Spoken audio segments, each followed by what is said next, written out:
Быйылкы жылдан тарта курулуш компанияларга лицензия берүү тартиби өзгөрдү. Андагы эң орчундуу өзгөрүүлөрдүн бири дал ушундай көп кабаттуу үйдүн курулушун баштаардан мурда эң аз дегенде 20 миллион сомдон тарта 100 миллион сомго чейинки уставдык капиталы болушу керек. Бул талап көпчүлүк курулуш компанияларына жагы берген жок. Экинчи тараптан мындай талаптардын күчөтүлүшү батир бааларынын кымбатташына таасир этпейби деген кооптонууну дагы жаратууда. Курулуш тармагы боюнча өкмөт токтому 1-январдан тарта күчүнө кирди. Ошондой эле курулуп жаткан объектилердин реестри түзүлөт. Ага каттабай туруп жарнама кылууга, кардарлардан алдын ала каражат алууга тыюу салынмакчы. Курулуш агенттиги лицензия берүү жолдорун жеңилдетүүнү көздөп жатат. Аны менен бирге лицензияны кайтарып алуу механизмдери өзгөрө турганын Нурдан Орунтаев билдирген. Тотальный контрольга алып, мындан тышкары лицензия алганда оңой болуш керек, политика, саясат негизи мындай алып барып атабыз. Лицензия алган оңой болуш керек, бирок лицензияны кайра тартып алуу да оңой болуш керек. Ошону менен биз конкуренцияны көбөйтөбүз. Ошону менен биз контролду да күчөтөбүз.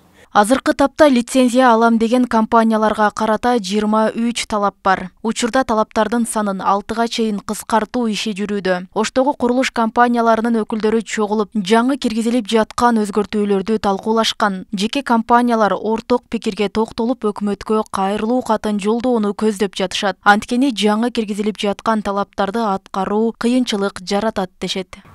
Уставдык капитал боюнча биз изилдеп көрсөк, Орусия Федерациясында уставдык капитал бул өтө эле төмөн экен. Кыргызстанга салыштырмалуу.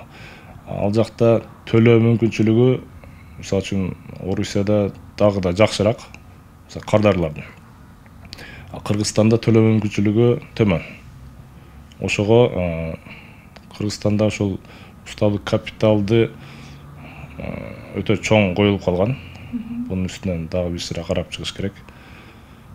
Төмөндөтүш керек да. Буга чейин көп кабаттуу үй салган ири компанияларга карата уставдык капитал тууралуу талаптар болгон эмес. Мындан улам бул батир бааларынын кымбатташына таасирин тийгизбейби деген кооптонуу бар. Негизи оорураак келип калат.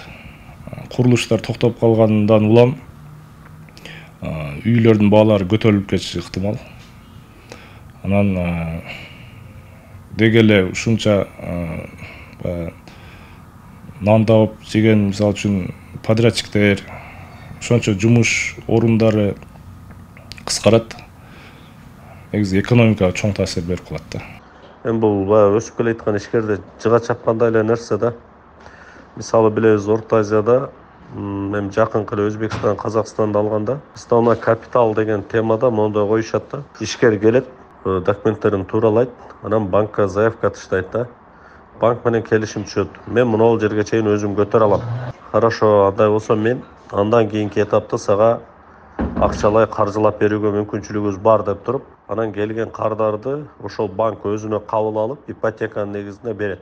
Бул ишкерге дагы, кардарга дагы ыңгайлуу тема, мындай жол. Бизде азыр ал жолду ойлонбой атат. Бизде ишкер уставной капитал кылыш керек. Ишкер документти бүтүрүш керек. Ишкер бүт кепилдикти өз мойнуна алыш керек да. Акыркы жылдары курулуш компанияларынан батир сатып алып, нааразы болгон жарандардын топтору көбөйдү. Убадаланган үйдү убагында бүтүрө албаган компаниялардын иши, даттануулардын көптүгү жаңы мыйзам токтомдорду киргизүүгө себеп болууда. Юристтер жаңы эрежелерди киргизбестен азыркы мыйзамдар менен да батир сатып алуучулардын укугун коргосо болоорун айтат. Курулуучу компаниянын уруксат кагаздарын менен таанышып алуусу зарыл. Себеби ошол мыйзамдуу курулуш кетиптабы же мыйзамсыз курулуш кетиптабы, ушул жагдайга үлүшчүлөр көңүл буруусу керек. Андан кийин ошол келишимди түзгөндөн кийин келишимди кадастр мамлекеттик мекемеси аркылуу каттатып койсо, гарант болуп калат да, мамлекет тарабынан укугу корголот.